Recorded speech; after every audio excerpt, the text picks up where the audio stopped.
Great. Good afternoon. Well, I guess it's good afternoon everywhere since we're on the East Coast, and then maybe still good morning some places. Um, I'm Palmer Holt. I'm founder and CEO of Increase Communications. I want to welcome everybody to this week's Crisis Connect webinar.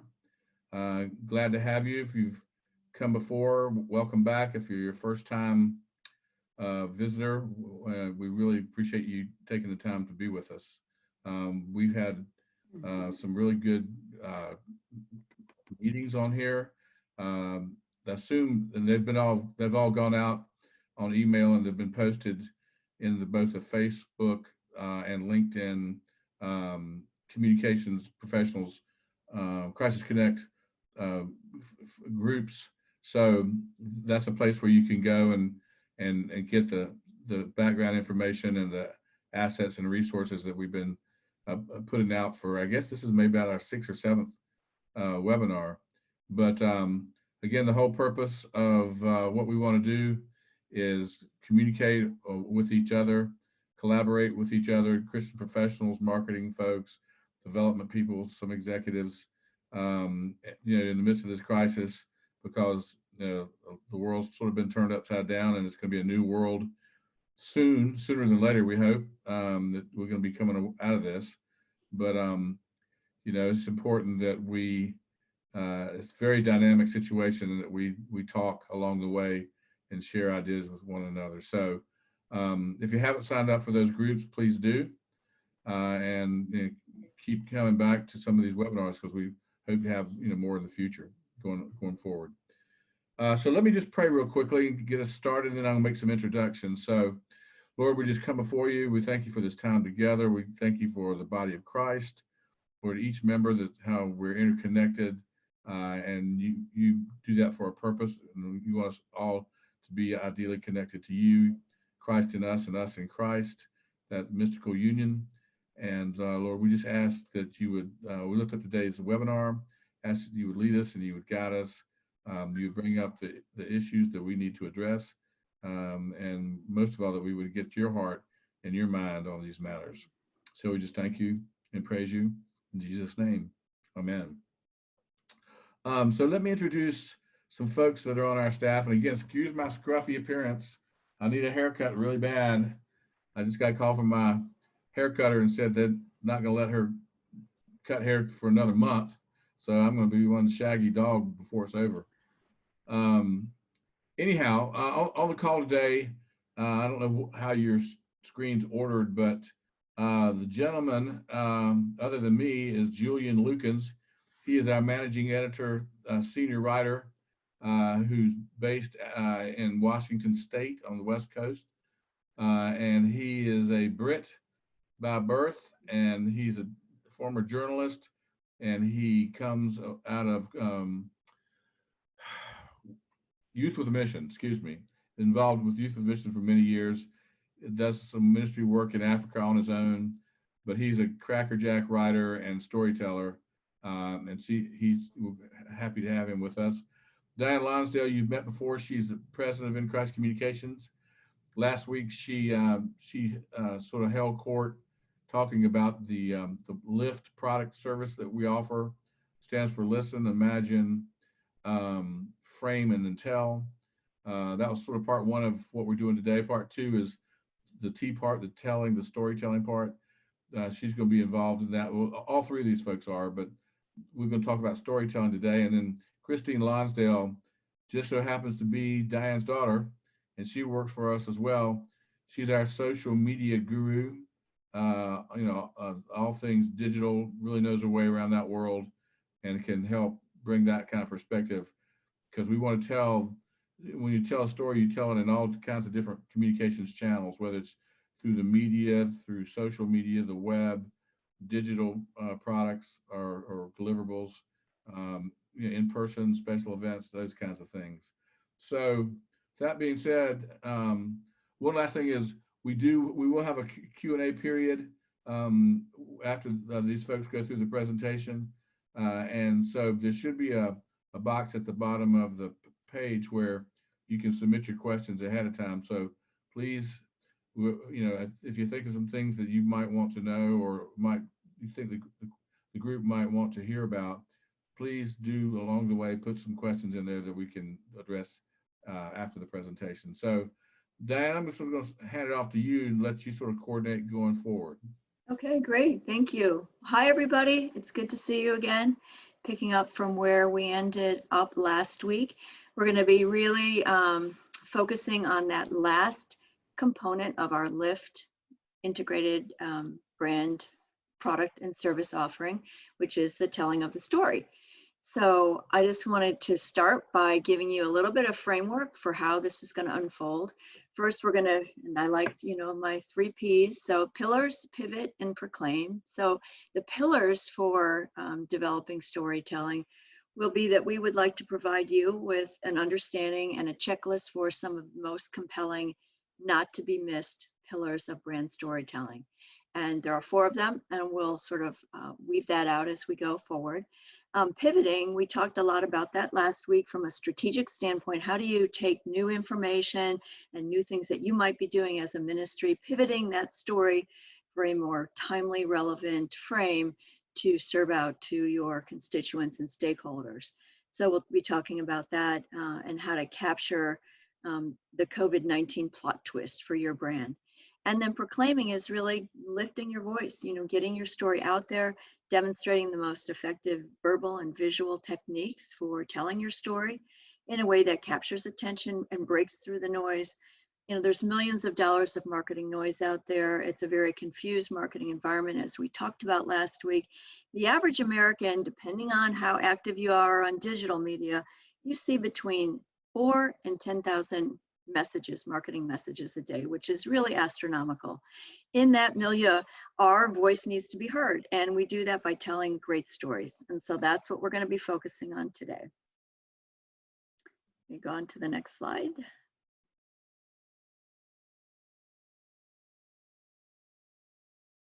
Okay, this is just to sort of reprise the model that we went through last week, as Palmer mentioned. The 4 components are learn, and that's the component where we move from information or overload into actionable insights by helping our clients go through a lot of data to discern what are the most actionable pieces.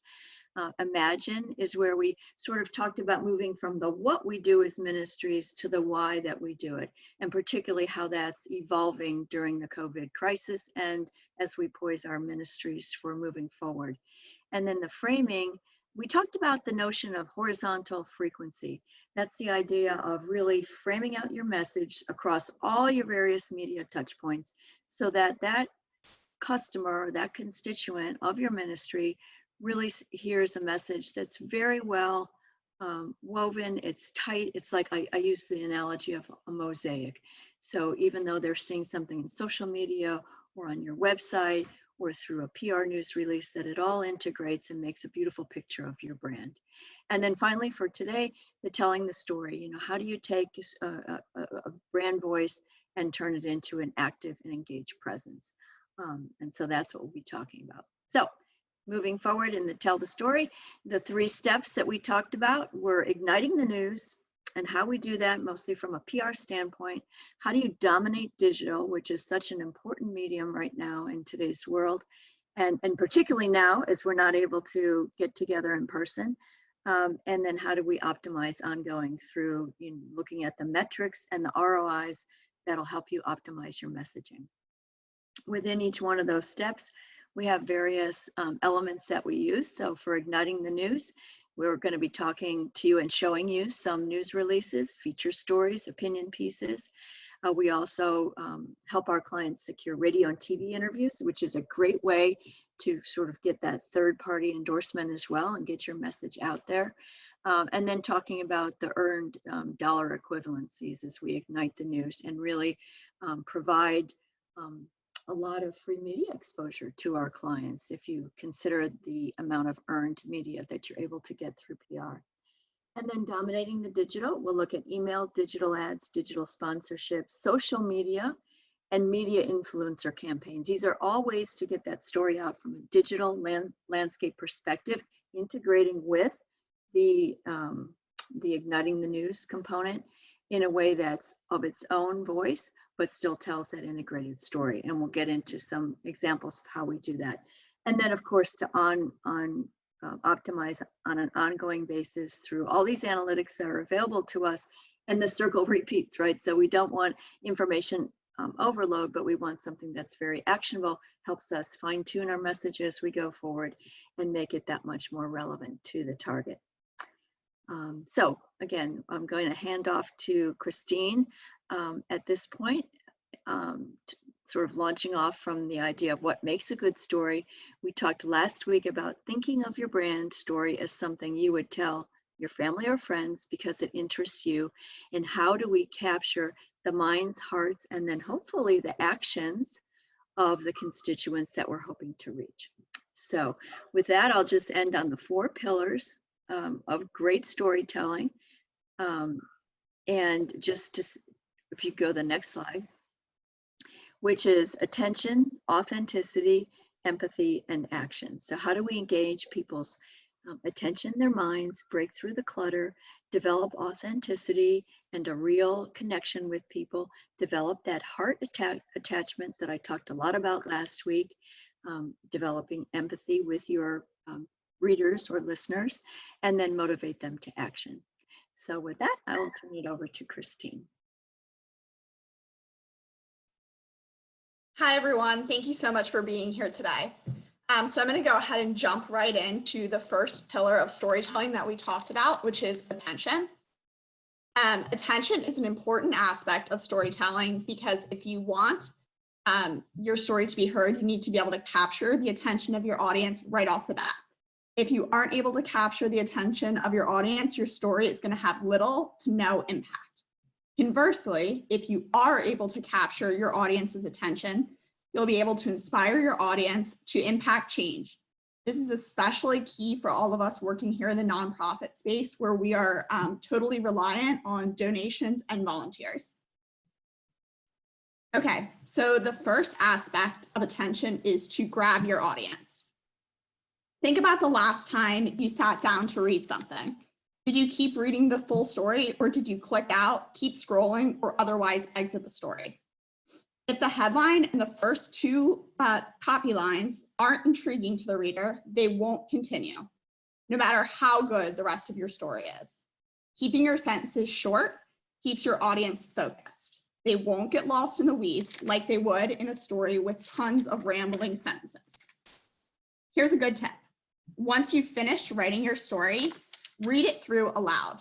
If there are times when you're losing your breath, that's a dead giveaway that your story is too long and you need to break it up with punctuation. Another good option is to use visual appeal. Images, infographics, graphs, and others are great tools to grab your audience's attention and drive your story home. Okay, so once you've grabbed your audience's attention, you need to keep their focus. You can keep attention by providing details about the subject of your story. What do they look like? Where do they live? What are they doing? What is their daily life like? Important details like this bring the story alive and make your reader connect with the story on a deeper level. Use quotes. These can make or break your story because they add credibility as well as adding a personal touch and letting your reader connect with your subject on a deeper level. Incorporate data into your story. Data provides real-life context to your piece and enhances perspective. For example, if you're writing a story about missions in a war-torn and impoverished region of Africa, provide data about living conditions. How many people are living in poverty? How long and how dangerous is this war? These are important facts that'll cast your story into a brand new light. Fight the temptation to use corporate speech. I've noticed that many nonprofits, especially bigger, larger national nonprofits, are really inclined to use corporate speech because they feel like their audience already knows who they are, their mission, and where they're coming from. Unfortunately, this usually isn't the case. You need to cover the basics. You can lose your reader simply because they don't know what you're talking about. As we mentioned earlier, in a time when digital media is so cluttered, it's important to really nail down and give your audience the basics. Okay, Now we're going to move on to some real life examples. And these are actually coronavirus era examples, so they're super relevant to all of us right now. And so these are examples from our ICC's client, Bless Your Pastor. Bless Your Pastor is a national movement that was launched by the National Association of Evangelicals last year. Bless Your Pastor empowers church congregations to creatively care for their pastors. By inspiring believers to bless their pastors, the movement seeks to create an outpouring of generosity in our communities for American pastors. So obviously during the coronavirus outbreak, everyone's worried about their financial situation, and churches and pastors are not immune. Our client, Bless Your Pastor, did some proprietary research, including a nationally distributed survey, to see where church generosity stood in the midst of COVID-19 and how this would impact our initiative this year. ICC's PR team did a great job pitching this data and the story and landed awesome national outlets, including the Washington Times and Newsmax. What I really want to point out in these examples is the various ways of attention grabbing headlines that you can grab and keep your audience's focus. So to the left, we see a piece that was in Newsmax. This says donations down in 2/3 of US church due to COVID-19. So this is an example of using data for relevance and credibility in your headline. You can also see on the right-hand side, the graph. That's data that was incorporated into our news release and into the body of a lot of the news outlets that we were able to secure. The top piece, that's really the star of the show. That was a piece that was on the front page of the Washington Times. And this says churches are hit harder by coronavirus in the Great Recession. And that's an example of an attention grabbing headline that speaks to an emotional appeal. So these are just 3 different examples of how you can use different tactics to grab your audience's attention right off the bat. Moving forward, here's another sample. This is from the New Republic, and this is a story that was written about Irish refugee camp. You can see the headline says, "It's a prison," and that's an example of using a direct quote and having it do double duty.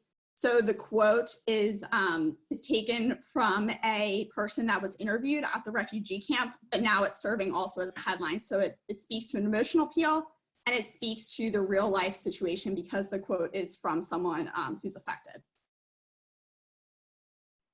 Okay, we're going to move on to our next pillar, which is authenticity. Authenticity is key to a reader leaving the story ready to take action because they've developed a connection to your cause. The first thing a storyteller needs to do to create authenticity is to establish a connection with the reader. First, learn who your reader is. You can do this by some research, surveys, focus groups, social media audits, and other forms of market research can tell you exactly who your audience is, so you know exactly who you're writing to. Next, you need to establish a common ground by writing to your audience and not for your audience. This means using common language and speaking to your audience's interest. Now that you know who your audience is, you can use some demographic information to make sure that you're speaking in their language. Learn what's important to your audience and leverage this in your storytelling. Connect with your audience by leveraging human interest stories that speak to normal human struggles that you and I would go through that a reader can easily picture themselves in the story. Influencers are also a great way of establishing authenticity on a grassroots level. Next, you need to leave your audience with a positive impression. A storyteller can create moving and purposeful experiences for their reader through the written word. Find a voice that's uniquely yours and stick with it. Something that I've really noticed with a lot of nonprofits is that because there's usually staffing shortages due to financial restraints, a lot of pieces are written by many different people. So the nonprofit almost seems to have several voices. Something that you can do to fix this is have, even if you have multiple writers, pick one managing editor. For us, this is Julianne, and have that person do the final check over all of the work to make sure that it's all coming through in a consistent voice and that your reader is able to bond through one tone of your organization. It's also important that you write incomplete thoughts with complete ideas. If you present an idea, follow through and explain that to your reader so that they're not left trying to fill in the gaps. Okay, so something that we spoke about a little bit on the previous slide was influencers. So first, it's important to note that influencers are not just limited to social media. I'm a social media girl, so it's definitely my sweet spot, but influencers are not just beneficial from a social perspective. So if you're talking about a social media influencer, this is an individual who has a significant following on platforms like Instagram, Twitter, Facebook, YouTube, or personal blogs. These individuals are able to cultivate deep conversations and receive a significant amount of engagement on their social media posts. They can be a great asset to your brand because they move your audience to create change, and they can support your audience, your brand, in many different capacities, like brand awareness, building brand trust, being the cornerstone of different campaigns. Influencers can have a lot of different uses. You want to select an influencer who has a similar audience to your brand. And there's a huge benefit there because you might be able to reach individuals that your brand would not have otherwise been able to touch. Partnering with influencers to aid in telling your brand story will help to establish an authentic and grassroots feel that builds your audience's trust in your brand. Okay, so next we're going to talk through these 3 examples that you see on the screen. These are influencer posts from Instagram from a campaign that I designed for a national children's literacy nonprofit about 2 years ago. So as most of you probably know, Giving Tuesday is a huge day of giving for nonprofits across the country. It's the Tuesday following Thanksgiving. And so I had the idea to kind of take a play on the hashtag Transformation Tuesday hashtag, which is big on specifically Instagram and Twitter, and kind of use it for our benefit on Giving Tuesday. So I leveraged Transformation Tuesday to talk about the transformational power of reading and how it can change children's lives, being able to access literacy and reading materials that they otherwise would not be able to. So I reached out to several influencers. This is just a sampling, and wanted them to share how reading has changed their lives, or some of these are teachers, had changed the lives of their students. And so that's how you see the 3 posts ahead. These were totally authentic. The influencers were able to really create exactly what they wanted, and they just all shared how reading impacted them. Okay, and now to take it away from social media, we're going to share how influencers can be used in a real life situation to tell your brand story. So a nonprofit that's local to me here in Baltimore, Maryland is Helping Out Mission. It is a recovery and homelessness mission in Baltimore City, and they partner several times a year with the Baltimore Ravens, go Ravens, to do different coat drives and to pass out meals and to speak to the men who are currently receiving treatment through Helping Out Mission. So I'm going to point out a few different notable Ravens here who are serving as influencers. You see Coach Harbaugh in the upper left-hand corner in the video, and then also in the bottom right-hand corner. And then Anthony Levine Sr. and Orlando Brown are in the picture on the bottom left corner. And this is just an example of using an influencer to really push the authentic aspect of your brand home and to connect with your readers and with your audience on a deeper level. Okay, the next pillar that we're going to tackle is empathy. Empathy is so important in storytelling because it's the most important aspect of nonprofit storytelling, because this is how you are going to be able to connect with your audience and to receive donations to support your mission. The first aspect of creating empathy, is to touch the heart of your audience. A picture is worth 1,000 words, especially when you're telling the story of a plighted individual. Photos can create an atmosphere that words simply can't. Do you have a truly arresting photo? Consider building your story around this picture. A story is never too brief to tell. If you feel like your story is too short in the traditional long form for, say, a news article, there are several different platforms that you can use now, especially since we've moved into the digital era, like Facebook, Instagram, Twitter, blogs, a website, or email marketing. Your story is important, and you can tell it in many different ways, and you can use different mediums to reach your audience. Another important aspect of empathy is interviewing. This is a tactic that can improve empathy in your storytelling because you're able to include quotes from your subject. Often this means interviewing in order to solicit responses from your subject or quotes for use in the story. You can ask open-ended questions to build your story, and then you can frame your story around that. So if you have a few really great quotes from your subject, from someone who really has an important story to tell, you can build your entire story around this. It's important to capture the most compelling aspects of what this person is saying in their own words. Use direct quotes instead of indirect quotes. Okay, so we're going to move on to this slide that has two examples of different headlines, and I'm going to provide a little bit of comparison here. So on the left, you see a headline that says he's been boiling trash to feed his kids, and on the right, you see a headline that says Lebanon faces coronavirus, poverty, hunger. So obviously, the headline that is on the left is more arresting, though these speak to two similar stories of refugees in the modern era.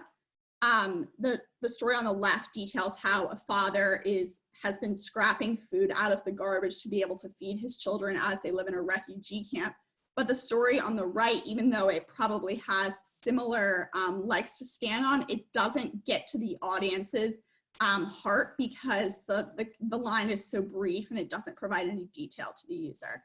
So this is just an example of how you can really send your story home by using empathy. Okay, another example, this is from Helping Out Mission, which we talked about a little earlier. We have three different mediums here, and this is really how I want to show that you can use empathy in different channels. So the first on the top is a audio recording that was translated into a podcast. It says the easiest thing, growing with God. And then the subhead is why am I living if I'm dead?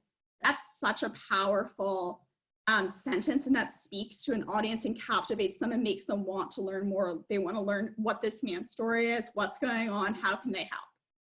And then the bottom left says forgiveness, healing others by using their offenses as a means of expressing to them God's love.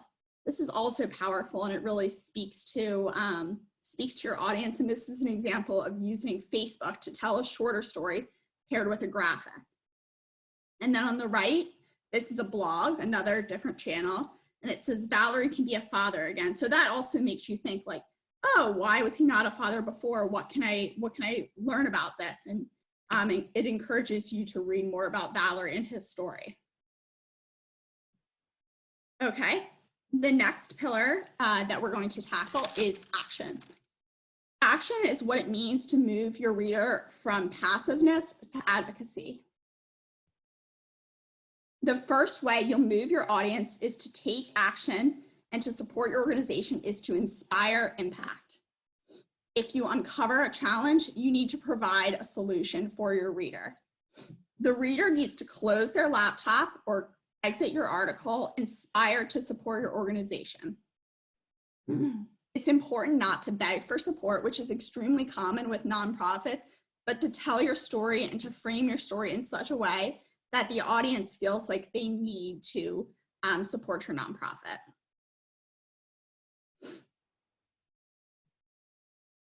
Okay, the next aspect of action is to make a difference. If you're doing your job right, your audience should be ready to take action. What does your organization need to take from this story? You need to frame your story in a meaningful way so that the reader can take action without feeling backed in a corner. You don't want your story to feel like a walking ad for your organization. If you tell your story well, it'll sell your mission without you having to do it. Okay, Now I'm moving on to some more coronavirus era examples. This is from another ICC client. This is retirement reformation. So retirement reformation was launched 2 years ago as a way of reframing retirement and what it means to retire in a Christ-like way. It was launched about 2 years ago.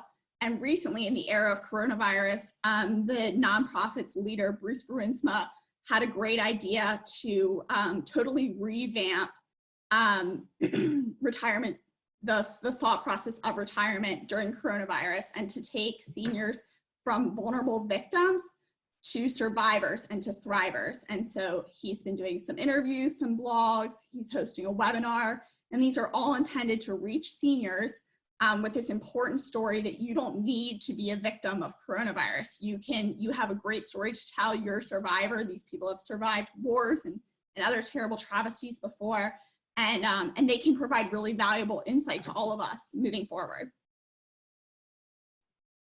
Okay, and another example of action is another ICC client. This is Trail Life USA, and they hosted the National Backyard Campout on April 17th in the midst of coronavirus. And so Trail Life USA is kind of a Christian version of the Boy Scouts.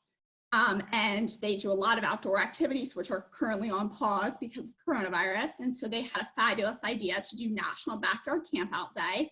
And we were able to pitch the story to some really notable news outlets. We had 2 spots on Fox, a great piece in CBN, and then we also leveraged organic social media to tell this story, and it really did pan out. The action was taken because over 5,000 families did the National Campout Day.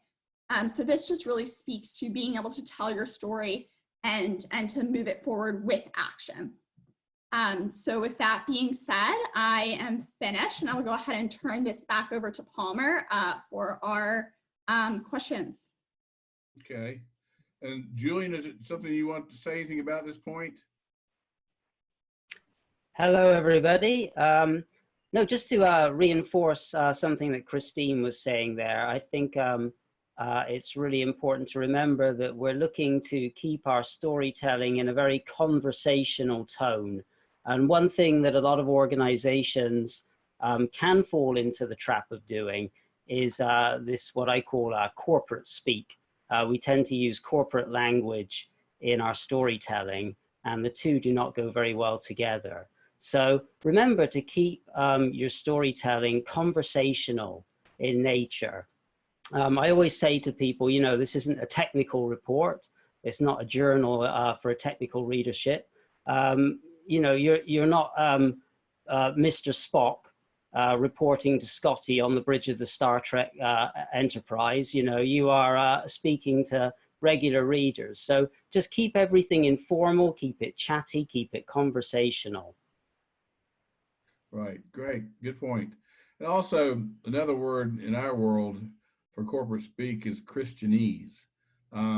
It's real easy to fall into that trap because we all talk the same language among ourselves, but a lot of people who read these things, see these things, listen to you, they don't have a frame of reference like we do when it comes to talking about the church and the faith and, you know, aspects. It's real easy to fall into the cliche trap, the Christianese trap, and say things, you know, that some people might not understand. So just keep that in mind. That's our version of corporate speak. So, but we got a lot of good questions here to start with.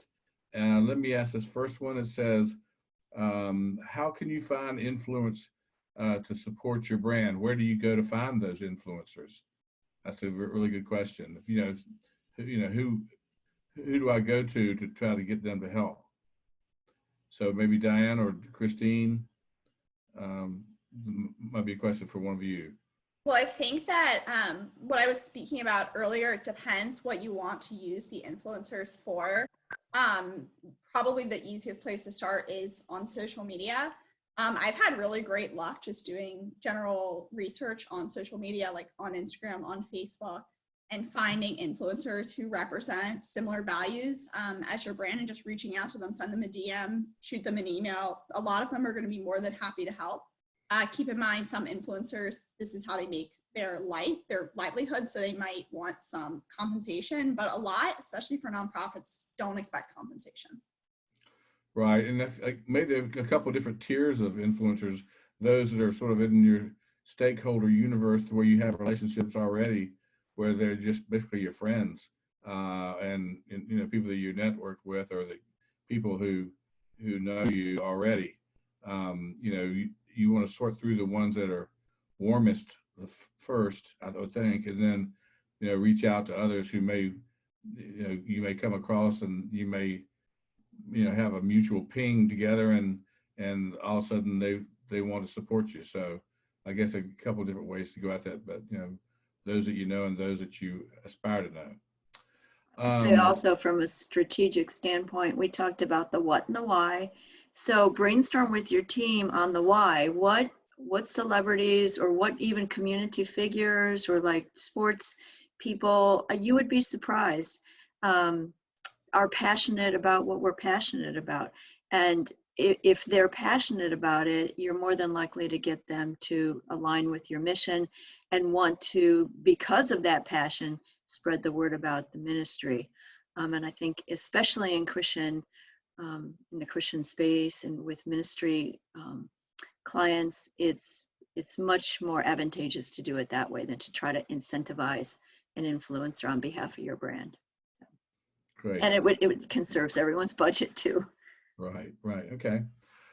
Next question: at what point do you make an appeal urgent versus important, and how often do you go to urgent? I guess I'm saying, how often do you make something, you know, really a sort of a crisis, as opposed to something that's important? How do you make the distinction, I guess is what they're asking.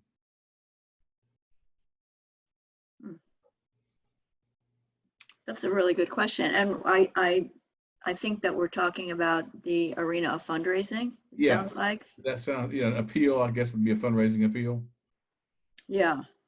You know, I mean, I would stay true to the mission of the organization, and, you know, use your urgent appeals wisely. I mean, there obviously is a concern about overusing that, but there are times when it definitely is an urgent appeal, especially in today's environment of COVID, when people are, like I talked about last week, in a heightened emotional sense. And they're going to be very open and very receptive to those kinds of appeals from organizations. But when the environment isn't as urgent as our environment is right now, I think it's really beholden upon us to use those appeals very wisely and save those for year end, when we really need to, you know, meet particular goals that we've set as a ministry. Here's sort of a follow-up question that occurred to me, Diane. How often do you talk about money and dollars and figures when you're trying to tell your story, especially if you're trying to raise funds around a certain program or a cause? You know, I'll open it to everybody on this one for what your opinions are from all the various avenues. But, you know, I think you have to analyze the situation for each individual ministry and where you're at that particular moment in time. And, you know, I think if fundraising is urgent, like I just said, then we do need to let we have an obligation to let our constituents know that. I mean, they have a passion, they've aligned with our ministries to help us in times of need, to help us help others. So I think that when the need for fundraising is urgent, that we need to let them know that. I do think that can be overused as well. And there are, you know, explicit and implicit ways to communicate. So it may not always be the headline of your appeal, but maybe you're going at them on a more indirect route through, you know, your website, your apps, perhaps, that you use with your donations and your ministries, or your website or something like that as part of a larger campaign. So I think as you go into your planning, the financial pillar, if you will, has to be balanced against all the other pillars that need to be communicated. And there always has to be that why. You know, you have to capture people's hearts in addition to putting that financial message out. Okay, great, thank you. This next question, I'll probably goes to either you, Diane, or Christine. I've got some thoughts on it myself. It says, they say, what is the difference between a good story and a good news story, a good news media story that the media might be interested in? What's the difference between a good story and a story that the media might be interested in or not? Or is there a difference? I mean, speaking from my perspective, I think that a good story could be something, you know, that really captures one of the pillars mentioned previously, like empathy. It could be really a moving story and really touching, but if it doesn't have a lot of data around it, or it doesn't have a lot of cultural relevance, it might not be a story the media is interested in. Maybe that's a story that you can share with your constituents via a newsletter or an e-blast or a blog or social, or something like that, but it might not be a story that's going to resonate with the media who are always looking for an angle. Right, right. And I think this is what we run into a lot of times with our clients, then knowing that the difference between a good story, an interesting story, and something that's news, and making that distinction. Because, you know, a good story doesn't necessarily mean it's news. And so if you're trying to deal with the news media, it's got to have some sort of a news hook in it. You know, is it new? Is it a trend? Is it something that happened, you know, today?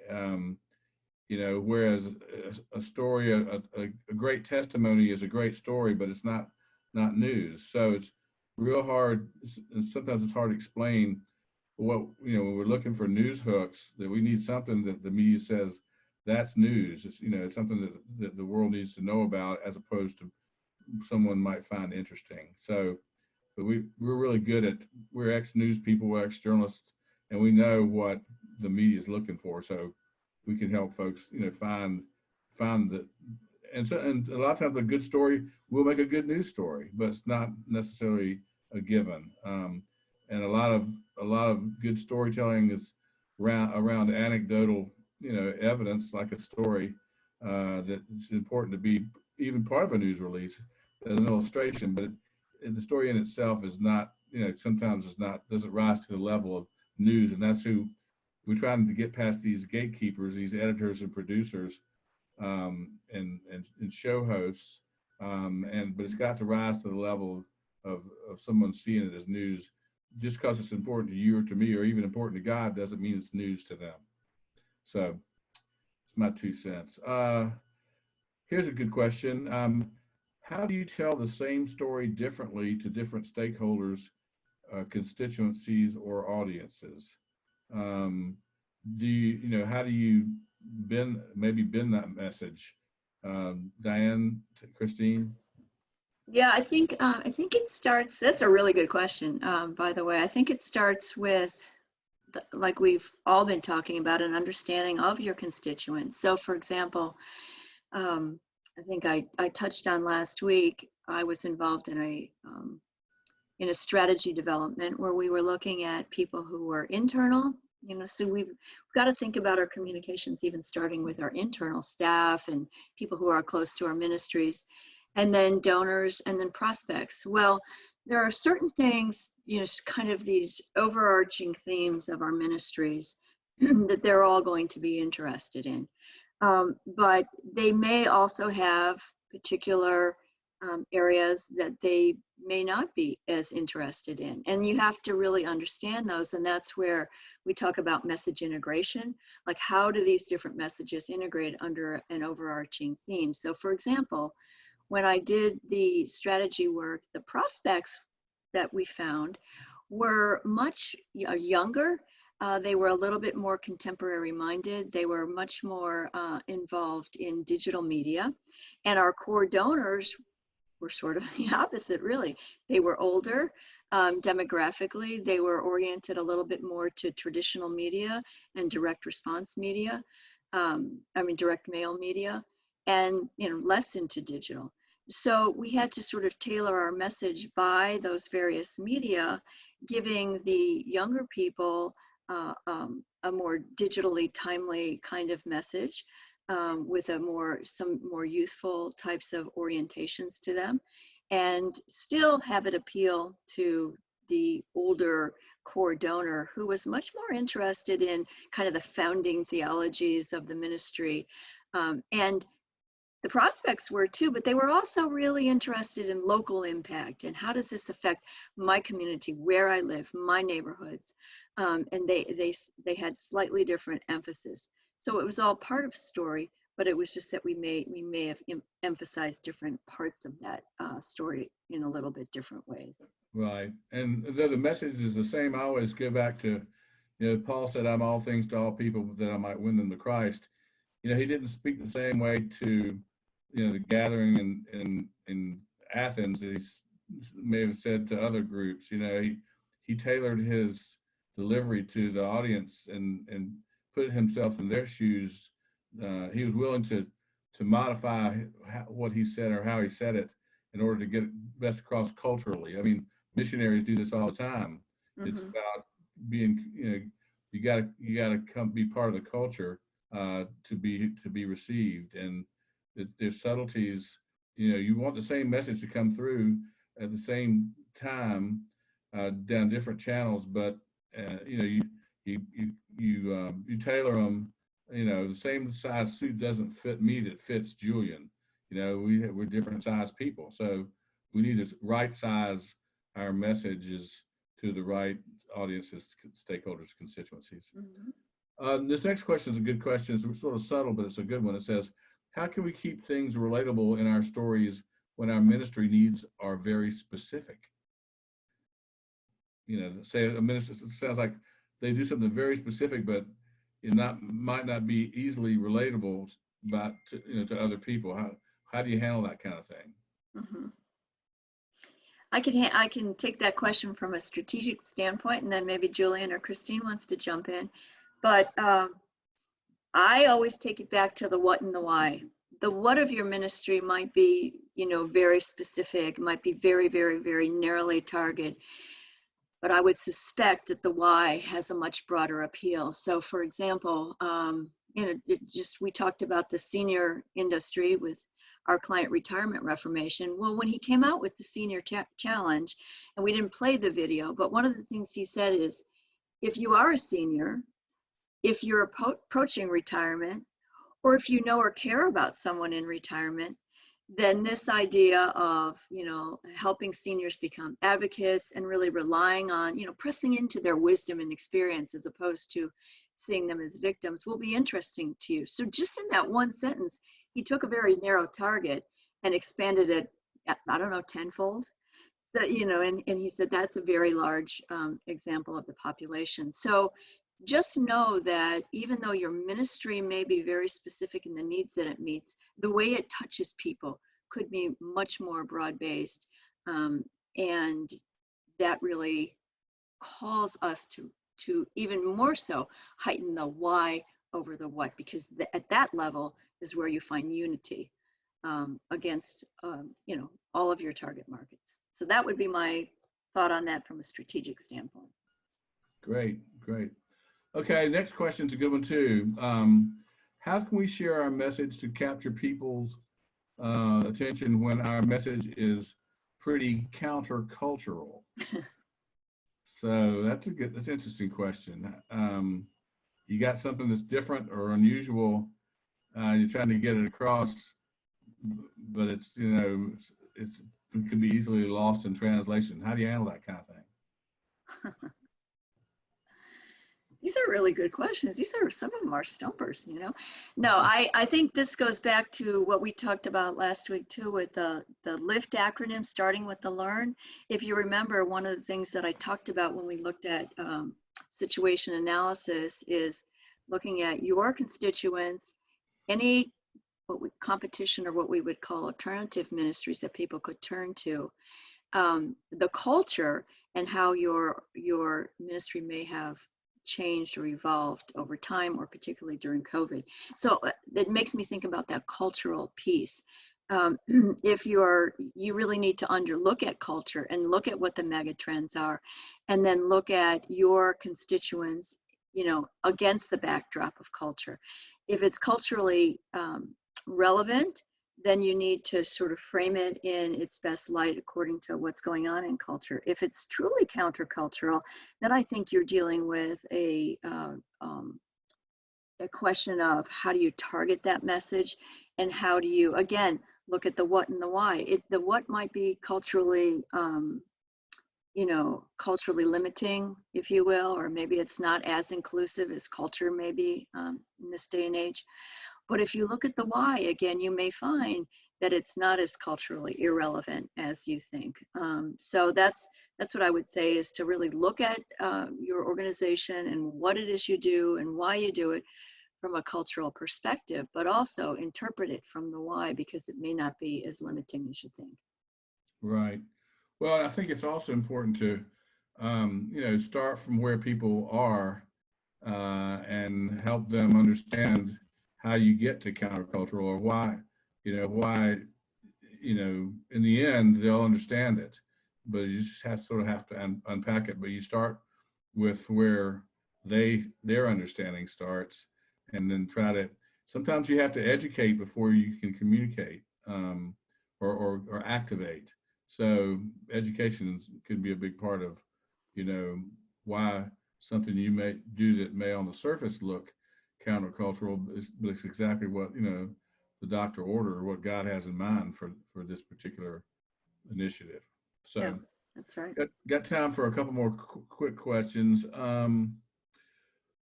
Here's one. Maybe this might be for me. It says, what is the best format for a news release or a press release? Let me just take that one, and Diane and Kristen, you may have something else to offer, but most press releases, a hard news straight press release, is written in what's called an inverted pyramid style, where you take the most important thing that needs to be known first, and you pare it down slowly to a point where it's the most least important point. That's the way most news articles are written, and it goes back to the days when they were putting the paper together and they were laying it out. They would basically fit pieces of type into a galley, or later on they'd cut and paste pieces, and if the story didn't fit, they'd cut it off from the bottom, and they wouldn't lose anybody in the middle of different thoughts. So it's sort of written from most important to least important. Headline is the most important thing you can do. We usually do 2 decks on a headline, a primary deck that talks about the big picture, and then sort of a secondary thought in the second headline. But then the lead, the first paragraph, is the most important paragraph in the whole piece, because some people will only ever read the lead, and you want to, some people just read the headlines and they keep moving, and look at the photograph and read the cut line with that. But the lead paragraph is the most important paragraph, and then in the order of descending importance, you want to have additional information to where at the very bottom, if they never get to it, it's not going to make that big of a deal. But if they miss if you cut it in the middle of it, and it's hard, you could lose them. So that's the best format. And this I have one thing to add to that. Yeah, and when we do a news release for one of our clients, we always provide, if we talked about the importance of imagery and photographs, we would always provide a photograph as well that we think really best portrays, or best, creates that empathy that we're trying to establish with our target. Right. And there's evidence that, a press release has a much greater chance of being picked up and used if there's a compelling photograph with it, or a video clip. And in fact, if it shows up with a picture when they use it, the readership goes way up. So try to find good photojournalism type photographs, not the grip and grin stuff, not the, sometimes it's okay to use, sort of personal iPhone things, but photojournalism, photography is what you're looking for first and foremost. Just 2 quick final questions. One, what is Associated Press style guidelines and why they're important? And this is sort of related to, it says, what's a desirable word count for a news story to be shared in print? AP style is basically the style and punctuation Bible that the Associated Press uses. And it's, if you write press releases, you need to write them in AP style, because that's what journalists ultimately write in. And if the more you can do that with giving them something the way they're used to doing it, and the less you make them work, the greater chance you have of them picking you up. If they've got to go through your press release and rewrite it and make all these AP style changes, guideline changes that they think that you know better, that you should know better to do, you're gonna make them work. And the more the work, the less chance they're gonna to use what you send them, or give you a look later on. The desirable word count. Press releases we write generally about between 400 and 600 words. You don't want to make them too long because you'll lose people, but they don't need to say everything, but they need to say all the most important things. Good, strong, heavy, muscled up news copy is short and sweet. The stronger and tighter, the better.